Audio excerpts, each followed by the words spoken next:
श्री स्वामी समर्थ. आजची आपली कथा आहे बायकोचा बदला. रश्मी खिडकीजवळ उभी होती. संध्याकाळची थंड हवा पडद्याशी खेळत होती, पण तिच्या मनात मात्र एक वेगळंच वादळ गोंगावत होतं. ती आता या घरात एकटी नव्हती, पण तरीही एकटेपणाची जाणीव तिला जास्तच बोचत होती. फक्त 6 महिने झाले होते, फक्त 6 महिने, आणि या 6 महिन्यात तिचं आयुष्य पूर्णपणे बदलून गेलं होतं. रश्मी, बाबा गेले. आईचा तो फोन अजूनही तिच्या कानात घुमत होता. ती त्या दिवशी ऑफिसमध्ये होती. फाईल्स, मीटिंग, ईमेल्स, सगळं काही थांबलं.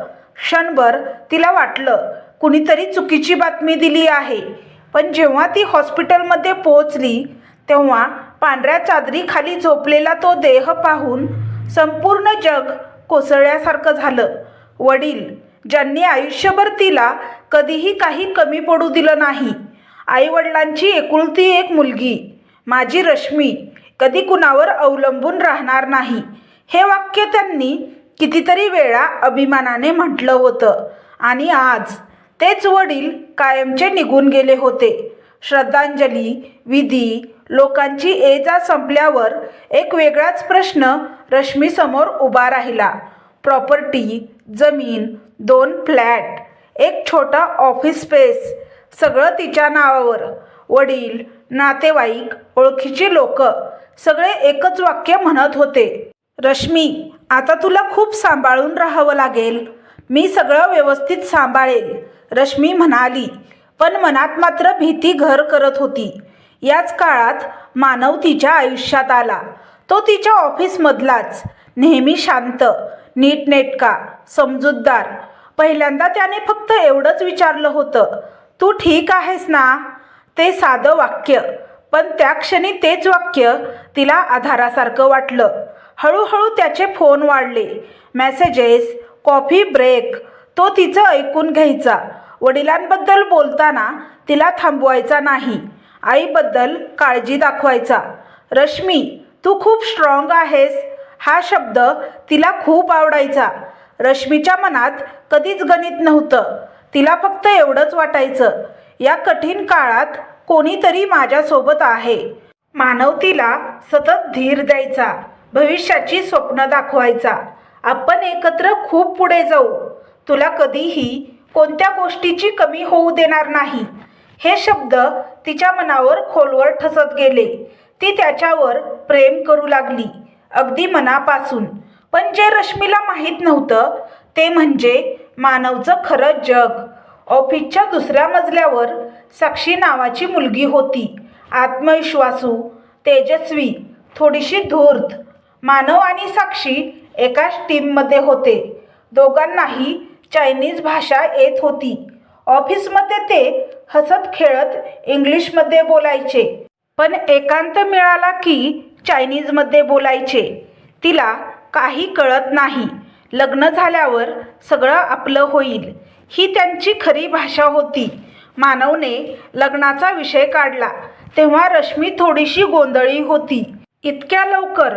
तो हसला. जीवन खूप अनिश्चित आहे रश्मी. आपण दोघं एकमेकांसाठी आहोत, हे पुरेसं नाही का? आईला सांगितलं. आईला मानव पसंत होता. मुलगा नीट दिसतो आणि तुला समजून घेतो. रश्मीचा विश्वास पक्का झाला. लग्नाच्या तयारी दरम्यान मानव अधिक काळजी घेऊ लागला. पेपरवर्क, वकील, कागदपत्र. तो म्हणायचा, हे सगळं फक्त सुरक्षिततेसाठी आहे. रश्मीने प्रश्नच विचारले नाहीत, कारण प्रेमात संशयाला जागा नसते असं तिला वाटत होतं. लग्न झालं. फोटो, हसू, आशीर्वाद, सगळं परफेक्ट दिसत होतं. पण त्या लग्नाच्या मंडपात एक व्यक्ती होती, साक्षी. ती हसत होती, पण त्या हास्यामागे एक वेगळाच अर्थ होता. मानवला तिचा फोन आला. तो थोडा बाजूला गेला आणि सहजच चायनीजमध्ये बोलला. सुरुवात झाली आहे. रश्मीने ते ऐकलं, पण समजलं नाही. तिला फक्त एवढंच वाटलं, मानवला चायनीज खूप छान येतं. लग्नानंतर रश्मी नव्या आयुष्यात प्रवेश करते. तिला वाटतं आता माझं सगळं आयुष्य सुरक्षित आहे, पण आपल्याला मात्र स्पष्ट दिसत आहे हे लग्न प्रेमासाठी नाही, हे लग्न प्रॉपर्टीसाठी आहे आणि हा खेळ आत्ताच सुरू झाला आहे. लग्नानंतरचे पहिले काही दिवस रश्मीसाठी स्वप्नासारखे होते. किमान तिला तसं वाटत होतं. नवीन घर, नवीन नातं, नवीन नाव. ती स्वतःला समजावत होती आता सगळं ठीक होईल. पण ठीक असणं आणि दिसणं यातला फरक हळूहळू तिच्या लक्षात यायला लागला. मानव तिच्या जवळ असायचा, पण खरं तर तो खूप दूर असायचा. तो मोबाईलवर असे, लॅपटॉपवर काम करत बसे, कधी कधी रात्री उशिरापर्यंत. पण रश्मी त्याला प्रश्न विचारायची नाही, कारण तिला वाटायचं लग्नानंतर लगेच प्रश्न विचारणं योग्य नाही. पण काही गोष्टी तिच्या मनाला टोचायला लागल्या. एका रात्री मानव फोनवर बोलत होता. ती स्वयंपाकघरात होती. तिला शब्द ऐकू येत होते, पण अर्थ समजत नव्हता. चायनीज. तो वेगवेगळ्या आवाजात बोलत होता, कधी हसत, कधी गंभीर. रश्मीने विचारलं, कोणाशी बोलतोयस? तो सहज म्हणाला, ऑफिसचं काम आहे, साक्षीशी. ती थोडीशी थांबली. तुम्ही नेहमी चायनीजमध्येच का बोलता? मानव हसला, ऑफिसची सवय आहे. आम्ही चायनीज प्रोजेक्टबद्दल बोलत आहोत ना, त्यामुळे. तुला नाही समजत चायनीज? त्या वाक्यात एक हलकाचा टोमणा होता. त्या रात्री रश्मीला झोप लागली नाही. तो साक्षीशी इंग्लिशमध्ये, मराठीत बोलू शकतो, पण तो चायनीजमध्येच का बोलतो? आणि त्याने मला कधी चायनीजचा एक शब्दही शिकवला नाही. तिला साक्षी आठवली. लग्नात शांतपणे हसणारी ती मुलगी. तिच्या मनात प्रश्नाचं पहिलं बीज पडलं. दिवस जात होते. मानव आता तिच्याशी कमी बोलायचा. रश्मी काही विचारायची, तो उत्तर द्यायचा, पण अर्धवट. ती घरात सगळं नीट सांभाळायची, आईची काळजी घ्यायची, ऑफिसही सांभाळायची. मानव मात्र हळूहळू हक्क दाखवायला लागला. हे पेपर कुठे आहेत? तुझ्या अकाउंटचा स्टेटमेंट दे. त्या फ्लॅटची कागदपत्र कुठे आहेत? ती थोडीशी चकित व्हायची. लग्न झालं म्हणून इतका अधिकार, पण ती शांत राहायची. साक्षी आता अधिकच दिसू लागली. ऑफिसच्या पार्टीत, कॉल्समध्ये, मीटिंग्समध्ये ती नेहमी हसत मानवजवळ उभी राहायची. रश्मीने एकदा सहज विचारलं, ती तुझी खूप चांगली मैत्रीण दिसते. मानवने उत्तर दिलं, तुला संशय आहे का? त्या प्रश्नातच एक वेगळाच इशारा होता. एक दिवस रश्मी आरशासमोर उभी राहिली. तिने स्वतःलाच विचारलं, मी मूर्ख आहे का? माझ्याच घरात माझ्याच नवऱ्याची भाषा मला समजत नाही, हे योग्य आहे का? त्याच दिवशी तिने निर्णय घेतला. ती चायनीज शिकणार होती. नवऱ्यासाठी नव्हे, तर स्वतःसाठी. Online classes, mobile apps, video. सुरुवातीला ती गोंधळी, उच्चार, लिपी. पण रश्मी हट्टी होती. जेव्हा तिला मोकळा टाईम मिळायचा, ती हेडफोन लावून शिकायची. आईने विचारलं, हे काय करतेस ग? ती हसून म्हणाली, नवीन भाषा शिकते. मानवला सरप्राईज द्यायचा आहे. एक दिवस मानव फोनवर बोलत होता. ती मागे उभी होती. तिला एक वाक्य स्पष्ट ऐकू आलं, चायनीजमध्ये. तिला संशय येणार नाही. ती माझ्यावर खूप प्रेम करते. रश्मीच्या हातातली कबशी थरथरली. तो माझ्याबद्दल बोलतोय का? तिला खात्री नव्हती, पण हृदय धडधडायला लागलं. सत्य हळूहळू उघडू लागलं. पुढच्या काही आठवड्यात तिला अजून शब्द समजू लागले. प्रॉपर्टी, वेळ, कागदपत्र. हे शब्द सतत त्यांच्या संभाषणात येत होते. आता रश्मीला स्पष्ट समजलं होतं. रश्मी आरशासमोर उभी राहिली. मी प्रेम केलं, पण त्यांनी प्लॅन केला. तिच्या डोळ्यात पाणी आलं, पण ती रडली नाही, कारण आता ती बळी नव्हती, ती जागी झाली होती. मानव अजूनही तिला गृहीत धरत होता. साक्षी अजूनही हसत होती, पण रश्मी आता प्रत्येक शब्द ऐकत होती, समजत होती, साठवत होती. तिने ठरवलं, मी आताच काही करणार नाही. मी योग्य वेळेची वाट पाहीन. त्या रात्री मानव आणि साक्षी फोनवर बोलत होते. थोडं थांब, तिने साईन केल्यावर सगळं संपेल. रश्मी खोलीच्या दुसऱ्या टोकाला उभी होती. आता तिला सगळं स्पष्ट समजत होतं. तिने डोळे मिटले आणि मनात म्हणाली, खेळ अजून संपलेला नाही. आता माझी चाल बाकी आहे. त्या रात्रीनंतर रश्मीच्या आयुष्यात काहीतरी बदललं होतं. बाहेरून पाहिलं तर सगळं नेहमीसारखंच होतं. ती ऑफिसला जात होती, घर सांभाळत होती, मानवसोबत हसत बोलत होती. पण आत मात्र ती पूर्णपणे जागी झाली होती. रश्मी सकाळी उठली, स्वयंपाकघरात चहा केला, मानवसाठी ब्रेकफास्ट ठेवला. आज मीटिंग आहे का, तिने सहज विचारलं. मानवने मोबाईल न उचलता उत्तर दिलं, हो, थोडी महत्त्वाची. ती हसली, पण त्या हास्यामागे आता अज्ञान नव्हतं, निरीक्षण होतं. ऑफिसला जाताना तिच्या डोक्यात मागील काही महिन्यांचे प्रसंग फिरत होते.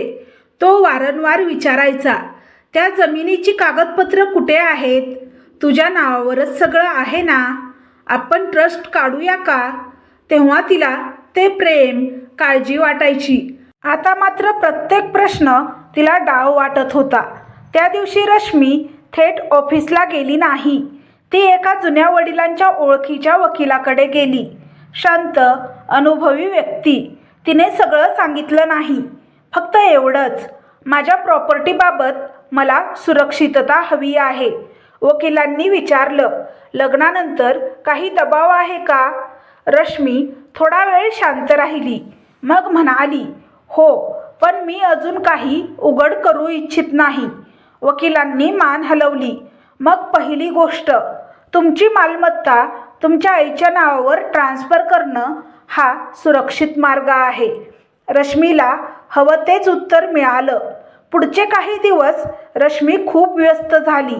मानवला वाटायचं ऑफिसचं काम वाढलं आहे. तो समाधानी होता.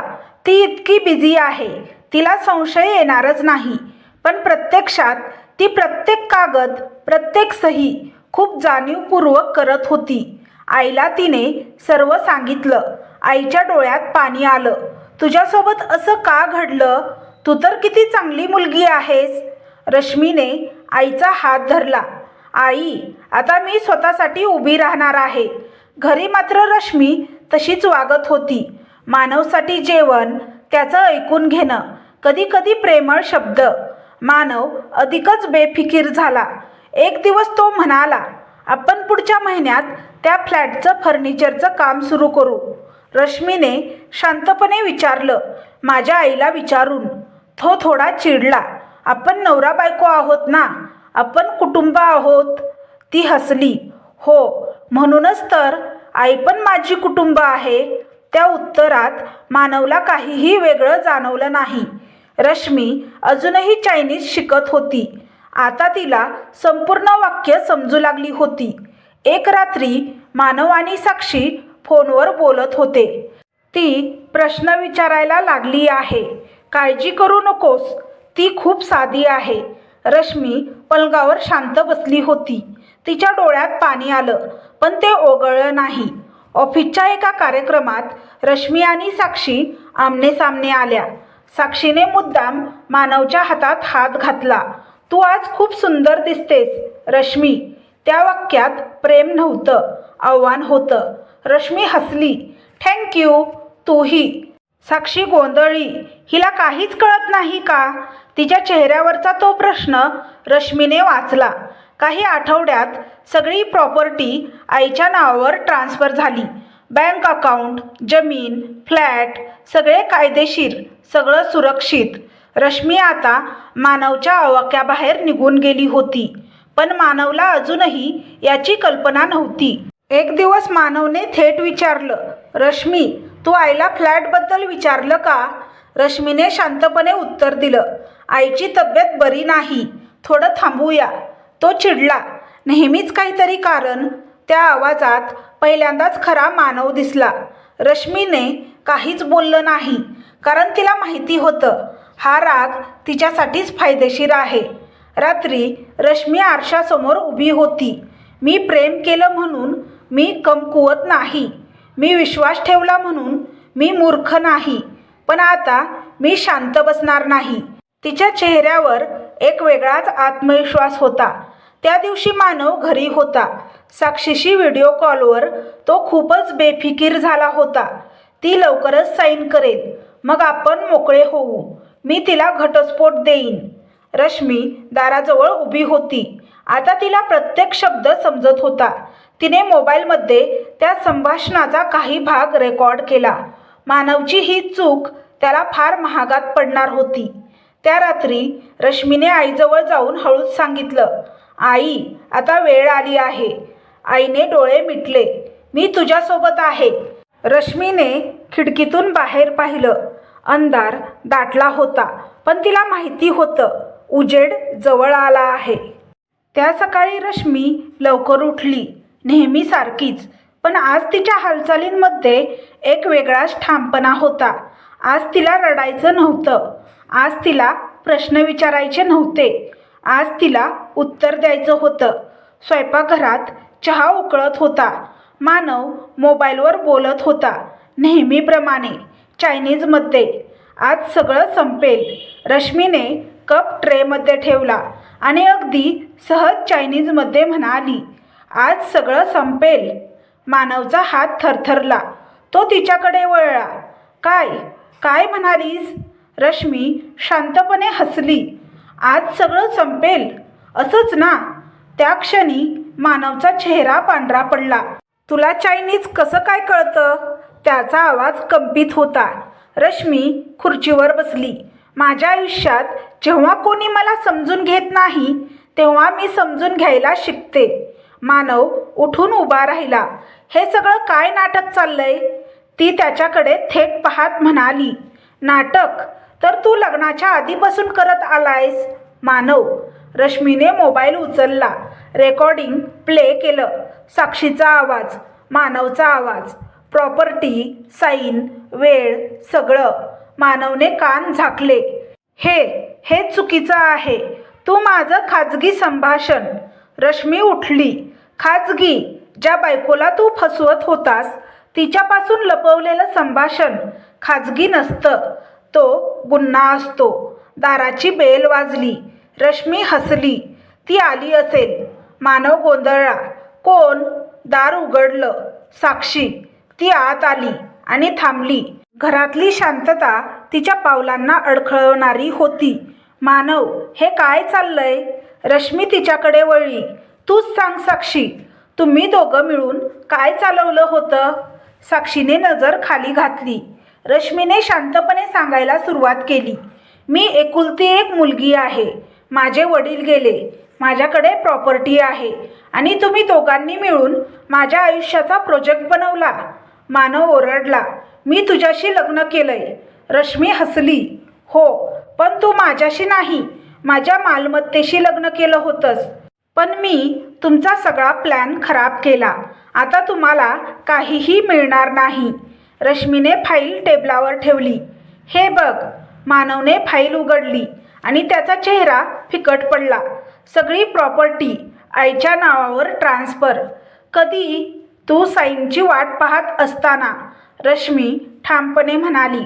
आता माझ्याकडे तुला देण्यासारखं काहीच नाही आणि तू मला किंवा माझ्या आईला काही करण्याचा प्रयत्न केलास तर सगळी प्रॉपर्टी अनाथ आश्रमाला जाईल. तुला 1 रुपयाही मिळणार नाही. साक्षी पुढे आली. मानव, तू म्हणाला होतास सगळं कंट्रोलमध्ये आहे. मानव तिच्याकडे पाहत ओरडला. तूच तर म्हणालीस ती भोळी आहे. रश्मीने त्या क्षणी जाणलं, प्रेमात फसवणूक करणारे एकमेकांशी प्रामाणिक नसतात. साक्षी मागे सरकली. मी यात अडकणार नाही. ती निघून गेली. दुसऱ्या दिवशी मानवला नोटीस मिळाली. घटस्फोट, मानसिक छळ, फसवणूक. ऑफिसमध्येही रेकॉर्डिंग पोहोचली. मानवची नोकरी गेली. साक्षीने कंपनी सोडली. रश्मी आईसोबत बसली होती. आईने तिच्या डोक्यावरून हात फिरवला. तू खूप मोठं काम केलंस ग. रश्मी हसली. मी फक्त स्वतःला वाचवलं. काही महिने गेले. रश्मीने नवीन घर घेतलं आईसोबत. तिने स्वतःचा व्यवसाय सुरू केला. लोक विचारायचे, तू इतकी शांत कशी राहिलीस? ती हसून म्हणायची, कारण मी रडण्याआधी विचार केला. रश्मी आज खिडकीजवळ उभी होती. सकाळचा उजेड खोलीत पसरला होता. तिने स्वतःशीच म्हटलं, मी सूड घेतला नाही, मी स्वतःचा हक्क परत घेतला. आणि तेच कोणत्याही बायकोचा खरा बदला असतो. कथेचा संदेश असा आहे की शांत असणं म्हणजे कमजोर असणं नाही. योग्य वेळी योग्य निर्णय घेणं हीच खरी ताकद. तर तुम्हाला ही कथा कशी वाटली हे कमेंट बॉक्समध्ये कमेंट करून नक्की सांगा. कथा आवडल्यास व्हिडिओला लाईक, शेअर, सबस्क्राईब करा. व्हिडिओला हाईप करा, जेणेकरून हा व्हिडिओ जास्त प्रेक्षकांपर्यंत पोहोचेल. व्हिडिओ पाहिल्याबद्दल तुमचे मनापासून धन्यवाद. श्री स्वामी समर्थ.